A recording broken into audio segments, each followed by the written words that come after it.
नमस्कार। स्वागत है आपका द न्यूज़ लॉन्चर पर। मैं हूँ अशोक वानखड़े। लेकर आया हूँ आपका अपना कार्यक्रम द एक्स-रे।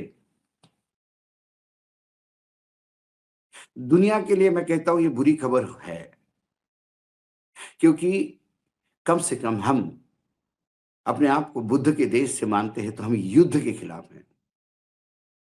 कहीं भी युद्ध हो उसको रुकना चाहिए और युद्ध और भड़कता है, तो ये कम से कम हम लोगों के लिए बुरी खबर हो सकती है। इसीलिए मैं बुरी खबर बोल रहा हूँ। ये बुरी खबर अमेरिका और इज़राइल के लिए भी हो सकती है और ये अच्छी खबर ईरान के लिए भी हो सकती है। और विश्व में जो लोग विस्तारवाद के खिलाफ है, उनके लिए भी अच्छी खबर हो सकती है। खबर ये है कि इज़राइल में घुसेगी तुर्की की सेनाएँ। नेतन्याहू नरसंहार का सरगना है, ये आरोप लगाया।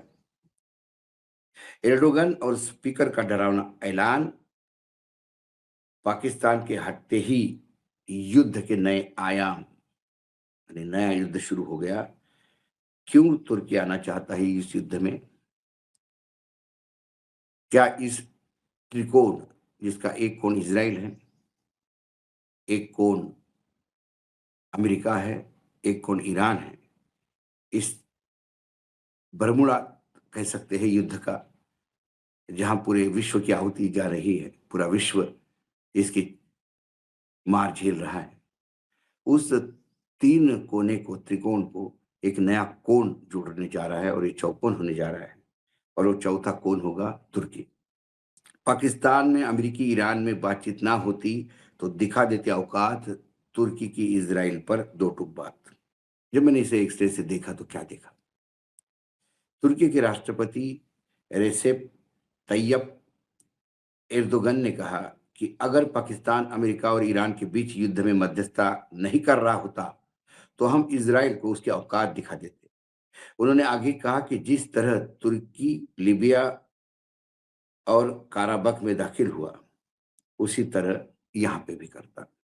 मिडल ईस्ट में जारी तनाव के बीच तुर्की ने इजरायली प्रधानमंत्री बेंजामिन नेतन्याहू को हिटलर करार दिया है। तुर्की सरकार ने नेतन्याहू पर अमेरिका ईरान के बीच चल रहे शांति वार्ता को कमजोर करने का आरोप लगाया है, जबकि क्षेत्र के 2 सप्ताह के नाजुक युद्ध विराम के तहत सांस रोके हुए है। यह तीखी टिप्पणी नेतन्याहू द्वारा तुर्की के राष्ट्रपति रेसेप तैयब एर्दोगन पर ईरानी समर्थन समूह को संरक्षण देने और कुर्द नागरिकों का नरसंहार करने का आरोप लगाने के बाद आई है। ये कल ही नेतन्याहू ने तुर्की पे आरोप लगाया था कि आप हमको मत बताइए, आपने खुद कुर्द नागरिक जो है उनका कैसा नरसंहार किया। कुर्द जो है उनको भी इस युद्ध में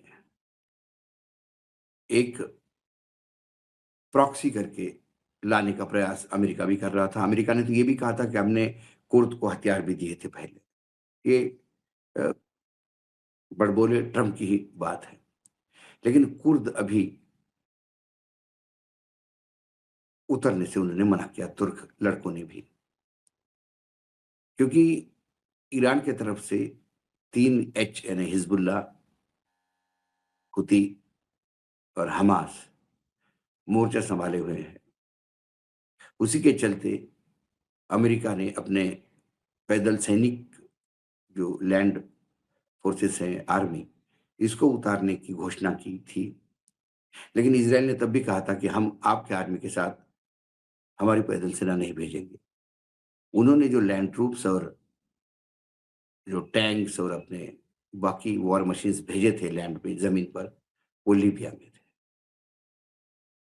तो ये बहुत ही विशियस युद्ध हो गया है। इसीलिए बार-बार कुर्द नागरिकों का ज़िक्र होता है। नेतन्याहू ने शनिवार को सोशल मीडिया प्लेटफ़ॉर्म एक्स पर लिखा था कि उसके नेतृत्व में इज़राइल ईरान के आतंकी शासन और उसके सहयोगियों को लड़ना जारी रखेगा। जबकि एर्दोगन ने उन्हें शरण दे रहे हैं। वहीं एर्दोगन ने कहा कि अगर अमेरिका ईरान के बीच वार्ता ना होती तो औकात दिखा देते।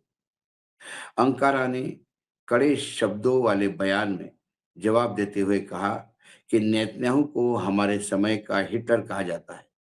विदेश मंत्रालय ने कहा कि नेतन्याहू का मकसद चल रही शांति वार्ता को कमजोर करना और क्षेत्र में अपनी विस्तारवादी नीतियों को जारी रखना है। मंत्रालय ने चेतावनी दी कि अगर वे ऐसा करते रहे तो उनको अपने देश में भी मुकदमा चल सकता है और उन्हें सजा हो सकती है।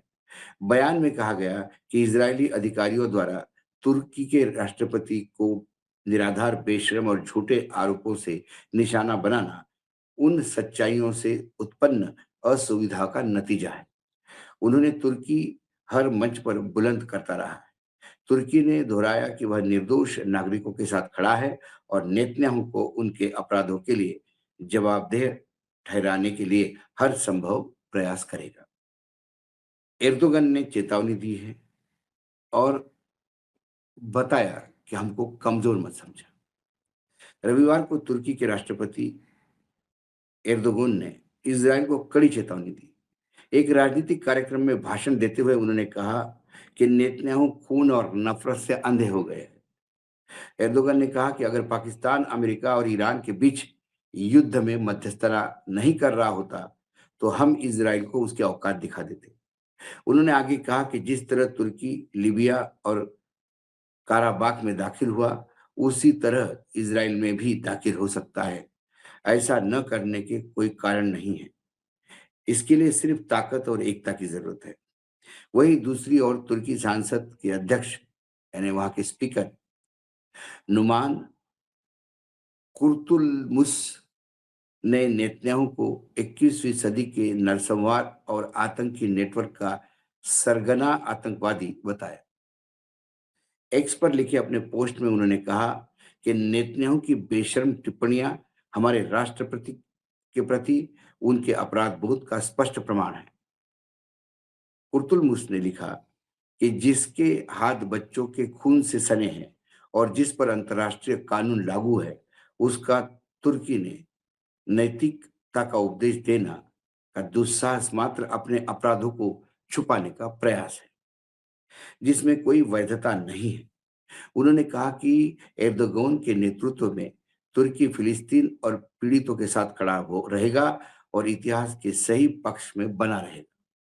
यह तनाव पाकिस्तान की राजधानी इस्लामाबाद में अमेरिका ईरान के बीच हुई शांति वार्ता के विफल होने के साथ ही सामने आया। पाकिस्तान की मध्यस्थता में हुई इन वार्ताओं से कोई नतीजा नहीं निकला। अमेरिकी राष्ट्रपति जेडी वेंस ने कहा कि वॉशिंगटन ने अपना अंतिम और सर्वोत्तम प्रस्ताव रखने के बाद वार्ता समाप्त हो गई। उन्होंने इसे ईरान के लिए बुरी खबर बताया। अब खबर बुरी ईरान के लिए है कि विश्व के लिए है कि अमेरिका के लिए है कि इजराइल के लिए है कि मिडिल ईस्ट के देशों के लिए है, ये तो समय बताएगा। लेकिन इस समय विश्व की पूरी मानवता के लिए ये खबर बुरी है कि शांति वार्ता ना होना और अब युद्ध को धीरे धीरे, क्योंकि कल ही अमेरिका के राष्ट्रपति ने चीन को धमकी देने का प्रयास किया, जिसका जवाब चीन ने दिया। उधर तुर्की इजराइल के चलते बीच में आने का धमकी दे रहा है। इसी बीच यदि परमाणु युद्ध छिड़ता है तो रशिया और नॉर्थ कोरिया ये अपने मिसाइलों के साथ तैयार बैठे हैं। क्या हम विश्व युद्ध को सामने होते हुए या तीसरे विश्व युद्ध की नींव दलते हुए देख रहे हैं? स्थिति बहुत गंभीर है। व्यक्तिगत स्वार्थ ने कई देशों को इस युद्ध में झोंक दिया है। तुर्की भी बोलता है, पाकिस्तान भी अपना रोल अदा कर रहा है। सब देश अपने अपने रोल में अपनी अपनी जगह से कुछ ना कुछ कर रहे हैं, लेकिन एक भारत है जो अब पूरे विश्व के लिए अमेरिका का एक उपनिवेश करके लेबल्ड हो गया है। ये भी मैं एक से देखता हूं। ये जब सब घटनाक्रम देख के मैं देखता हूं कि हम कहाँ खड़े हैं, तो हम अमेरिका के पिछलग्गू के रूप में खड़े दिखाई देते हैं। आज एक से में इतना ही। कल फिर आता हूं किसी विषय के साथ। तब तक के लिए नमस्कार, देखते रहिएगा द न्यूज़ लॉन्चर।